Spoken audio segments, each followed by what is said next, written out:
எல்லாத்துக்கும் வணக்கம்ங்க. நம்ம பசுமை ஃபார்ம்லேருந்துங்க. மணி பார்த்திங்கன்னா இப்போ காலையில் 6 மணி ஆகுதுங்க. நம்மளது ஒரு ஆடு குட்டி போட போகுதுன்னு நைட்டே பார்த்துட்டு இருந்தோம். விடிய காத்தால் குட்டி போட்டிருக்கு. அதான் காலையில் நேரத்துலேயே பார்த்தேங்க. 2 குட்டி போட்டிருக்கு. 2மே பொட்டை குட்டியாக போட்டிருக்குதுங்க.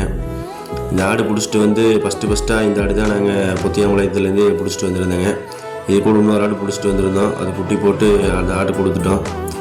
இந்த ஆடு பார்த்திங்கன்னா இது 4வது ஈத்துன்னு நினைக்கிறேங்க. நம்மக்கிட்ட சரி ஒரு ஈத்து எடுத்துகிட்டு கொடுத்துடலான்னு சொல்லிட்டு வச்சுருந்தேங்க.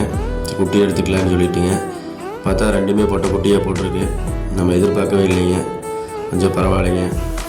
ஆனால் இந்த ஆடு 2 நாளாக மேய்ஞ்சிட்டு வரும்போது நான் அங்கேயே குட்டி போட்டுன்னு சொல்லி தான் பார்த்துருந்தேங்க. நாங்களே டெய்லி நைட்டு 11 மணி 12 மணி விட்டு இருந்துட்டு குட்டி போட்டுருமோன்னு பார்த்துருந்தா போடவே இல்லை. பார்த்தா விடிய காத்தால் குட்டி போட்டிருக்குதுங்க. இது நம்மளுக்கு ஒரு சந்தோஷமான விஷயந்தாங்க. என்ன குட்டி இன்னும் நஞ்சு முன்னே போடவே இல்லைங்க. இப்போ தான் போடணும்னு நினச்சிட்டு பார்த்துட்டு இருந்தால் கரெக்டாக 7:45 காட்டாக நஞ்சும் போட்டுருச்சுங்க.